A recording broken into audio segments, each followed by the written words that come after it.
There is a pattern in human history that repeats with such consistency that it almost qualifies as a law. A person has a genuine insight, a real encounter with something true about the nature of reality, or human experience, or what it means to live well. They share it. Other people recognize it as genuine. A community forms around it. The community grows. It develops structures to sustain itself. It develops authorities to interpret the original insight. It develops mechanisms to enforce conformity with those interpretations. And somewhere in that process, the original insight is buried under the weight of the institutional structure built around it. This is not a cynical observation about religion specifically. It is an observation about institutions generally. It happens in political movements. It happens in philosophical schools. It happens in scientific communities. It happens everywhere that a genuine insight encounters the institutional pressures that inevitably surround it as it grows. But it happens most visibly, most completely, and with the most profound consequences for human freedom, in religion. Because religion deals with the most fundamental questions human beings ask. What is real? What matters? What should I do with my life? What happens when I die? And whoever controls the answers to those questions controls something more fundamental than territory or wealth or military power. They control the interior lives of the people who accept their authority. Think about what this means in practice. Physical territory can be reclaimed through force. Wealth can be redistributed. Military power can be overcome by superior military power.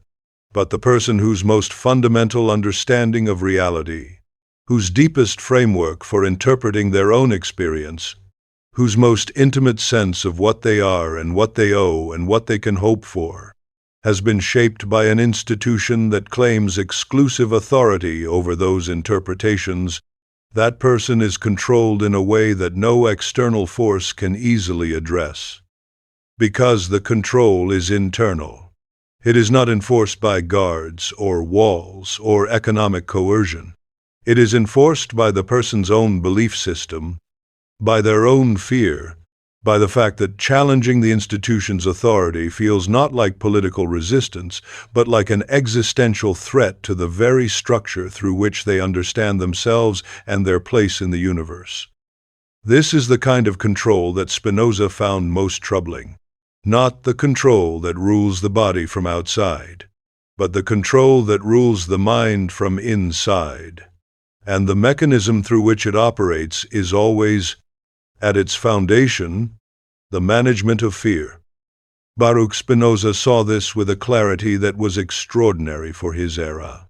He saw it not from outside religion, as a hostile critic dismissing something he had never taken seriously. He saw it from inside a profound philosophical engagement with the deepest questions that religion has always tried to address. He saw it as someone who had spent his entire intellectual life trying to understand God, reality, and the conditions of genuine human freedom. And what he saw disturbed him so profoundly that he spent years writing a book about it in secret, publishing it anonymously, and knowing that even these precautions would probably not protect him from the consequences. That book was the Tractatus Theologico-Politicus.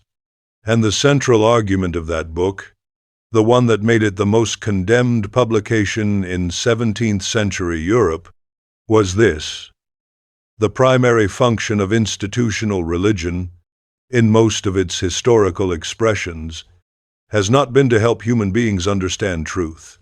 It has been to produce obedient subjects. And the primary tool it uses to produce obedient subjects is not reason. It is fear. Now, let me be precise about what Spinoza is and is not saying here, because this claim is so easily misunderstood. He is not saying that religion is false.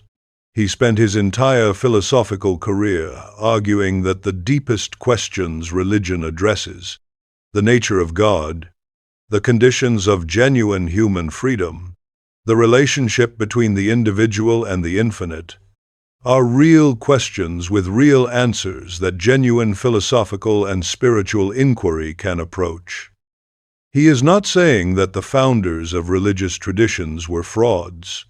He believed, as we saw in our previous exploration, that figures like Jesus had genuine and extraordinary insight into the nature of reality.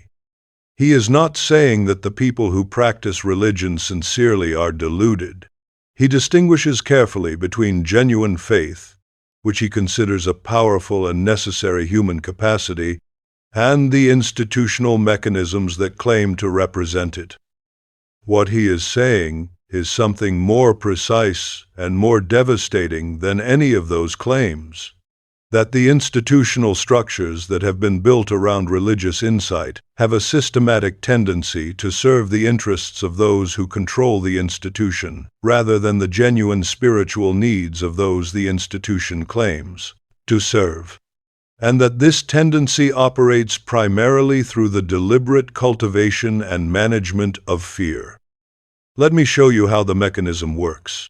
Because Spinoza does not just identify that it exists, he traces the exact steps by which it operates. Step 1. Identify something that every human being fears. This is not difficult. Human beings share a small set of fundamental fears that transcend culture and historical period. The fear of death, the fear of suffering, the fear of exclusion from the group, the fear that one's life has no meaning, the fear that the universe is indifferent to human existence. These fears are real. They are not manufactured by religious institutions. They arise from the actual conditions of human existence. Any creature that is conscious, that can anticipate its own death, that needs community to survive, and that is capable of asking whether its life matters, will experience these fears. Step 2. Claim exclusive authority to address those fears. Once you have identified what people fear, you position your institution as the unique and necessary provider of relief from those fears. Only through membership in this community can you escape death's sting. Only through adherence to this doctrine can you find meaning. Only through submission to this authority can you be certain that you are not making a terrible mistake about the most important questions in your life. The critical word is exclusive, not merely helpful, not one path among many, the only path, and all other paths lead to destruction. Step 3. Amplify the fear to increase the value of the relief. Here is where the mechanism becomes genuinely manipulative. The natural human fears of death and meaninglessness are expanded into something far more terrifying. Death becomes eternal damnation. The ordinary fear of dying is replaced by the horror of infinite suffering that lasts not for a human lifetime but for eternity. The ordinary fear of meaninglessness is replaced by the terror of divine judgment that condemns those who chose wrongly to a fate beyond imagination. Spinoza notes that the specific content of the amplified fear is less important than its structure. What matters is that the fear be intense enough to override rational evaluation and desperate enough to make the relief being offered seem absolutely necessary regardless of its cost. Step 4. Define the conditions for relief with precision. Now that you have people in a state of managed fear, you can specify exactly what they must do to escape it. Believe these specific doctrines. Perform these specific rituals. Submit to this specific authority. Conform to these specific behavioral requirements.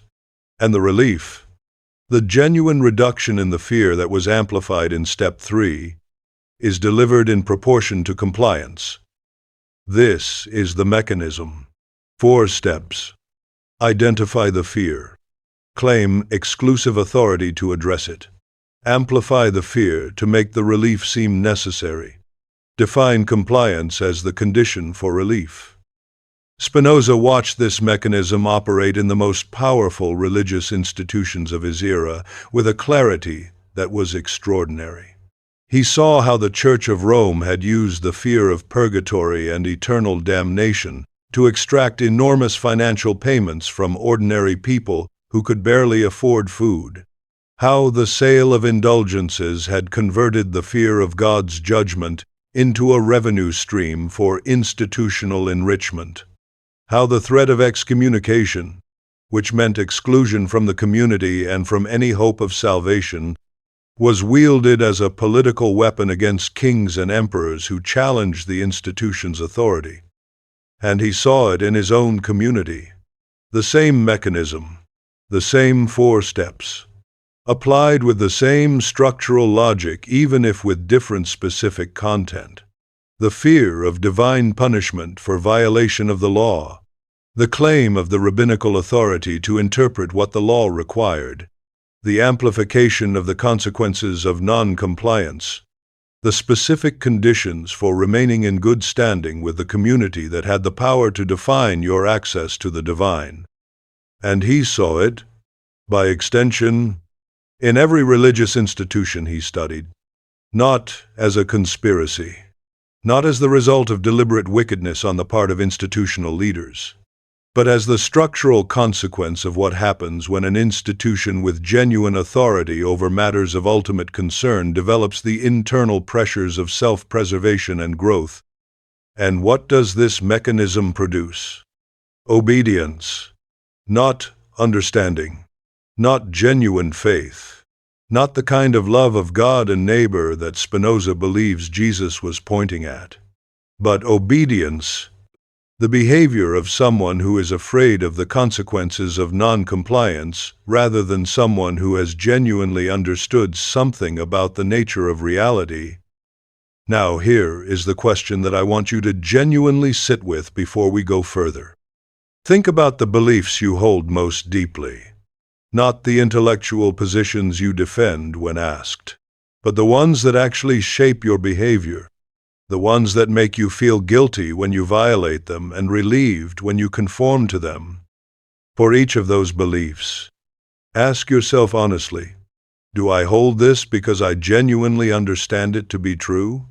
Or do I hold it because I am afraid of what would happen to my social relationships, to my sense of identity, to my hope for some form of continuity after death, if I stopped holding it? This is not a question designed to produce a specific answer. Spinoza is not arguing that all religiously motivated behavior is fear-based. He is arguing that a significant portion of it is, and that we are systematically encouraged not to look at which portion is which. Write in the comments, has there been a moment in your life when you realized that a belief you held was based on fear rather than genuine understanding? What changed when you saw that? This community was built for exactly that kind of honest conversation. Now let us talk about why Spinoza considers this mechanism the greatest threat to genuine human freedom. Because his argument is not primarily that it is intellectually dishonest, though he thinks it is.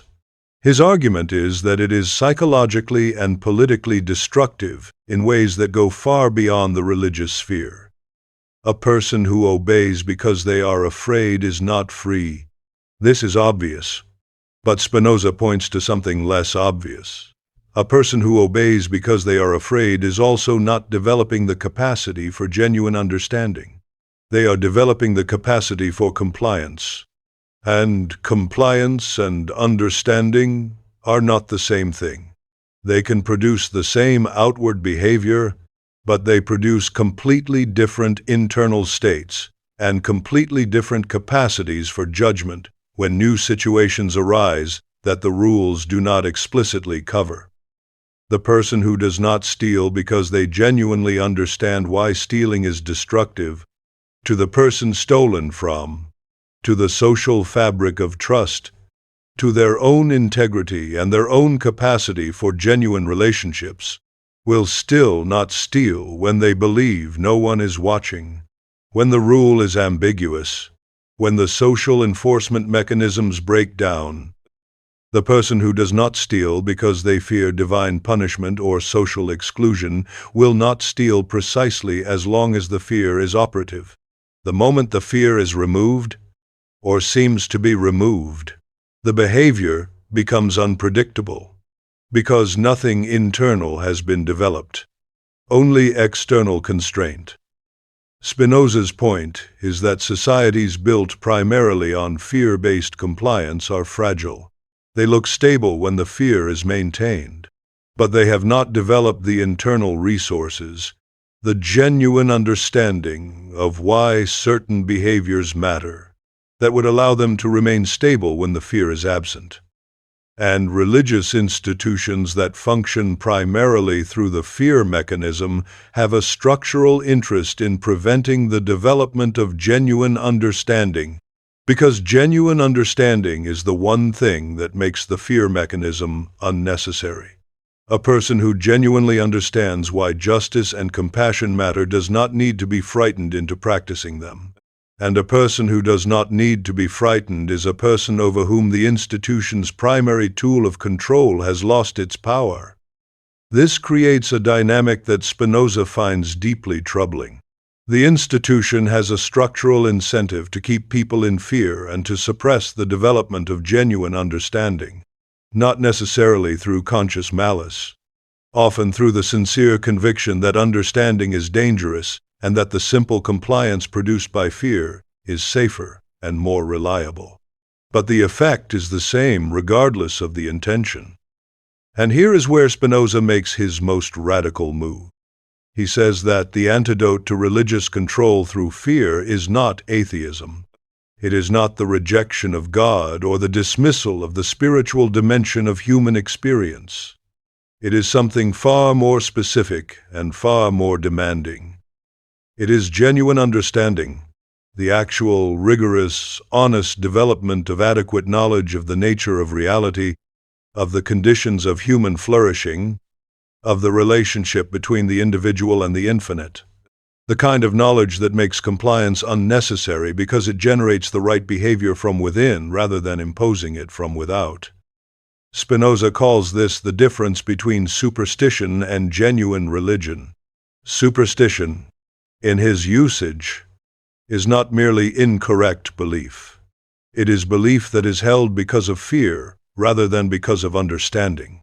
It is the use of religious concepts and narratives to manage and control human behavior through the cultivation of anxiety rather than the development of wisdom. Genuine religion, by contrast, is the honest pursuit of understanding about the nature of reality and its implications for how human beings should live. It is the intellectual and moral project of developing adequate knowledge of God, of the infinite substance that underlies everything, and allowing that knowledge to generate ethical behavior from within, rather than imposing it from without. The test, Spinoza says, is simple. Remove the fear. What remains? If what remains is a person who continues to live justly and compassionately because they genuinely understand why justice and compassion matter, that person has genuine religion. If what remains is a person who, freed from the fear, immediately begins to behave in ways that the institution would prohibit, that person had only superstition. The institution produced compliance without understanding. And now that the mechanism producing the compliance is gone, there is nothing left. This test is disturbing because it suggests that most of what passes for religious observance in most cultures, in most historical periods, is, in Spinoza's terms, superstition rather than genuine religion. Not because the people practicing it are insincere, but because they have been given compliance training rather than genuine understanding. They have been taught what to believe and what to do and what to fear, but not why. Not in the deep sense of why that produces genuine understanding rather than managed fear. And here is something that makes Spinoza's argument particularly powerful in the context of our era. The mechanism he describes is not specific to religion. It appears wherever human beings organize around shared beliefs and develop institutions to sustain those beliefs. Political ideologies use it. Consumer culture uses it. Social media platforms are designed to activate it. The fear of missing out. The fear of being on the wrong side of history. The fear of being seen as ignorant or regressive or dangerous. All of these are applications of the same mechanism Spinoza identified in 17th century religious institutions. Think about how this works in your own experience. You open a social media application, and within 30 seconds you have been shown content designed to make you feel that something important is happening that you might miss, that other people are having experiences you are not having, that certain positions are held by everyone who is intelligent and morally serious, and that failure to hold them marks you as deficient in some important way. Identify the fear. Claim exclusive authority to address it. Amplify the fear to make compliance seem necessary. Define the conditions for relief with precision. The structure is identical. Only the specific content has changed. And the remedy Spinoza prescribes is also identical, regardless of whether the mechanism is operating through religious doctrine or political ideology or consumer advertising or social media algorithms. Genuine understanding. The kind that makes you able to look at the mechanism and see it for what it is. The kind that allows you to evaluate claims about what matters on their actual merits rather than on the basis of the anxiety they generate. The kind that frees you from the need to comply with any institution's demands simply because those demands are backed by a fear you have not yet been able to examine. Spinoza's antidote is not specific to religion. Genuine understanding, the kind that makes fear-based compliance unnecessary because it generates ethical behavior from within, is the answer to every form of institutional control through fear. In politics, in culture, in personal relationships, wherever a person or institution is managing your behavior through the careful cultivation of your anxiety, the same remedy applies. Develop sufficient understanding that the anxiety loses its power over you. And subscribe to this channel now if this is the kind of thinking you want more of in your life. Because Spinoza spent his life trying to reach people capable of exactly this kind of analysis. And what he discovered is not less relevant today than it was in the 17th century. If anything, it is more relevant. Now let us talk about what genuine religion looks like when the control mechanism is removed. Because this is where Spinoza's argument moves from critical analysis to something genuinely constructive. Genuine religion, in Spinoza's account, has a single core requirement, not a specific set of beliefs, not membership in a specific institution, not performance of specific rituals. The single core requirement is this: love God and love your neighbor. And understand what those words actually mean deeply enough that the behavior they require arises naturally from the understanding rather than being externally imposed through fear. A person who loves God in Spinoza's sense loves the infinite reality that underlies everything. They love it not because they are afraid of what happens if they do not. They love it because they genuinely understand what it is and recognize that their own existence is a mode of its self-expression. Their love is not the fearful devotion of a subject to a sovereign who can punish disobedience. It is the natural response of a consciousness that has understood its own deepest nature. A person who loves their neighbor in Spinoza's sense loves them not because a commandment requires it and punishment awaits non-compliance. They love them because they genuinely understand that the separation between themselves and their neighbor is constructed rather than absolute, that their neighbor's suffering is not separate from their own, that justice and compassion are not external requirements but the natural expressions of a consciousness that sees clearly. Consider what this means for the actual texture of moral life. The person operating from fear checks their behavior against the rules. Did I do what was required? Did I avoid what was forbidden? Am I in compliance with what the institution demands? This is exhausting, anxiety-producing, and ultimately unstable because there will always be situations the rules do not explicitly cover. And in those situations, the fear-based person has no internal compass. They only have the rules, and the rules are silent. The person operating from genuine understanding does not check behavior against rules. They check behavior against their own comprehension of what actually matters and why. They ask not what is required, but what is right. Not what the institution demands, but what genuine care for this specific person in this specific situation actually looks like. And because this capacity comes from understanding rather than compliance, it does not fail when the rules run out. It expands to fill whatever situation arises. This is what Spinoza means when he says that the person who genuinely has God's love is the freest person there is. Not free from obligation, but free from the external compulsion that makes obligation feel like a burden. Free because the right action arises from within rather than being imposed from without. Free because understanding has replaced fear as the foundation of how they live. And this is what he is pointing at when he makes what sounds like the most paradoxical claim in the Tractatus. The most devoutly religious act a person can perform is to seek genuine understanding.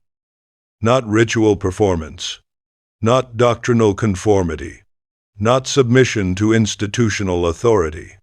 Understanding. The honest, rigorous, fearless pursuit of adequate knowledge of the nature of what is and what it requires of those who exist within it. Because genuine understanding is the one thing that cannot be used as a tool of control. You cannot frighten someone into genuine understanding. You cannot bribe them into it. You cannot threaten them into it. You can only invite it. You can only create the conditions in which it becomes possible. And when it arrives, it is genuinely the person's own. No institution owns it.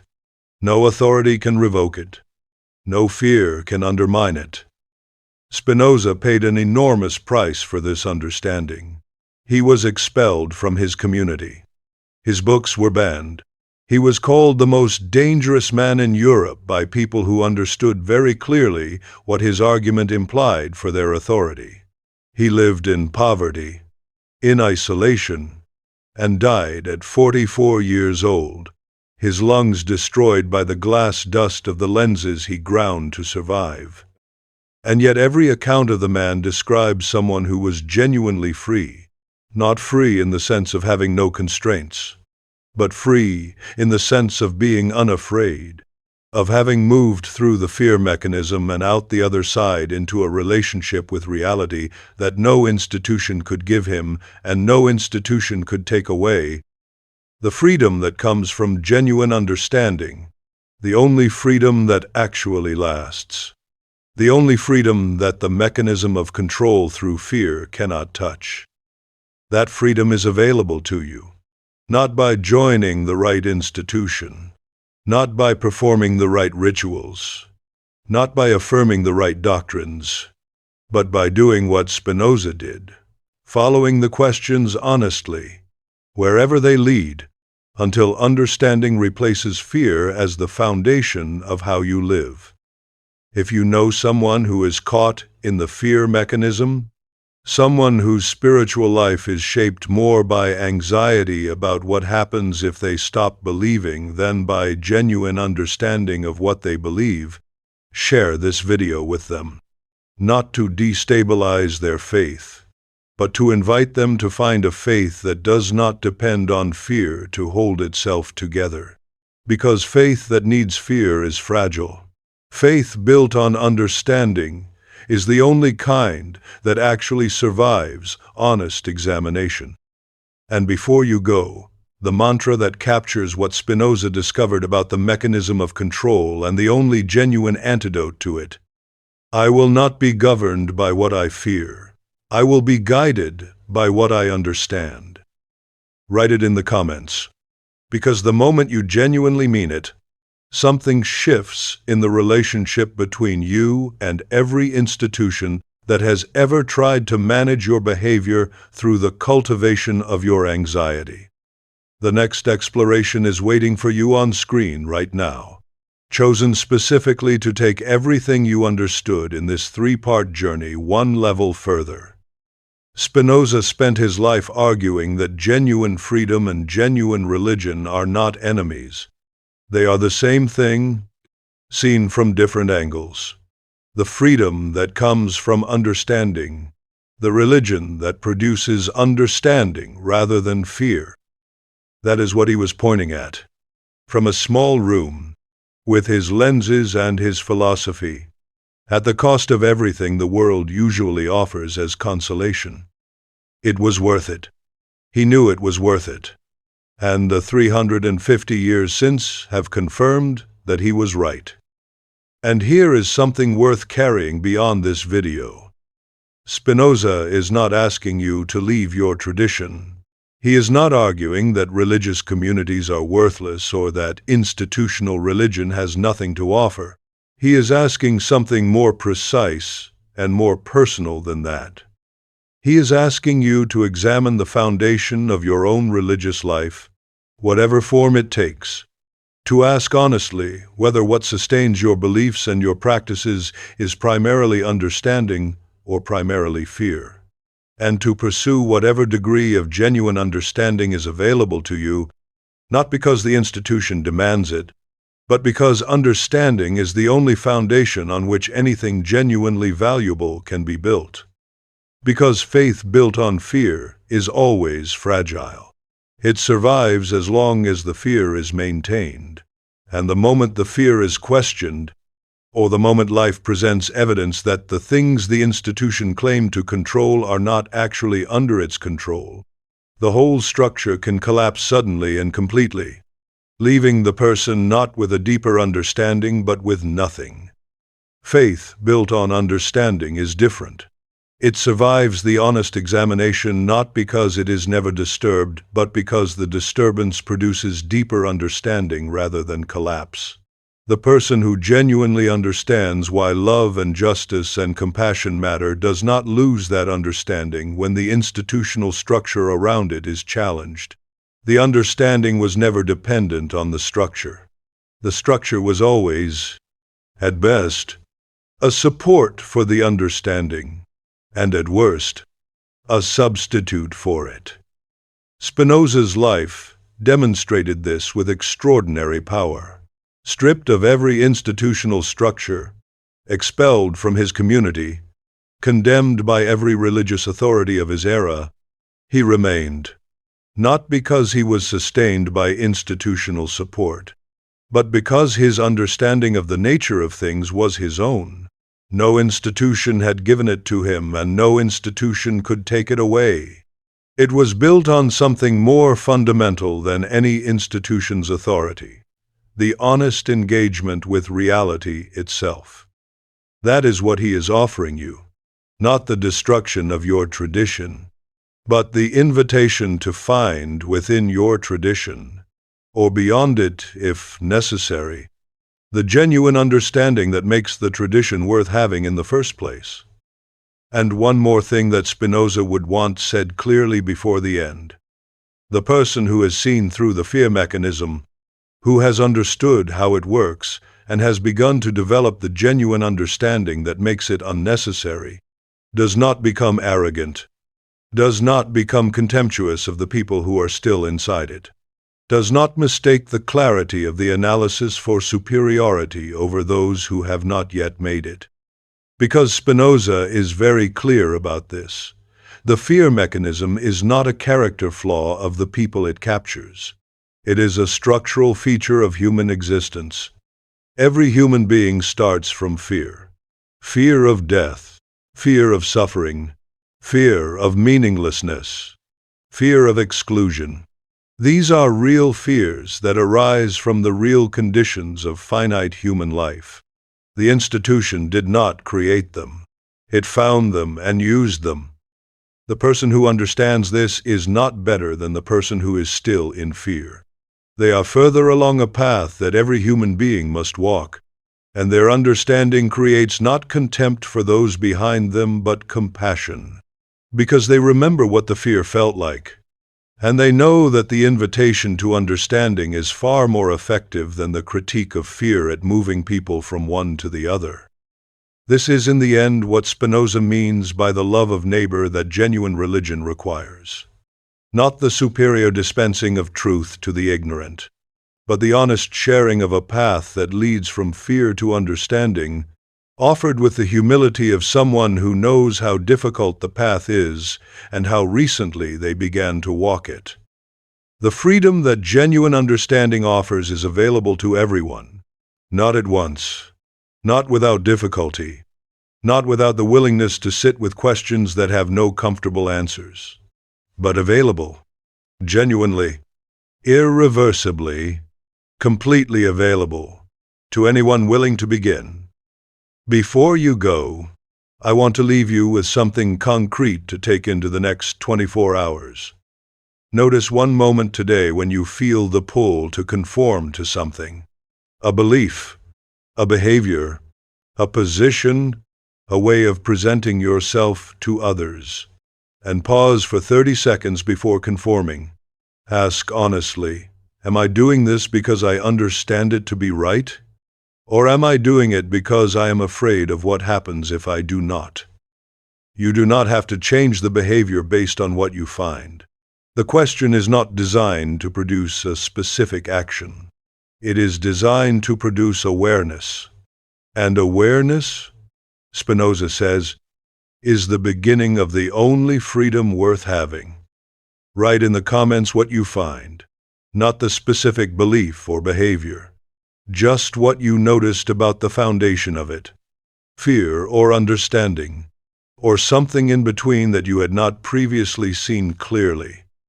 Because the conversation that Spinoza started in that small room 350 years ago is still the most important conversation available to any human being trying to live freely and honestly, and this community is one of the places where that conversation is still happening.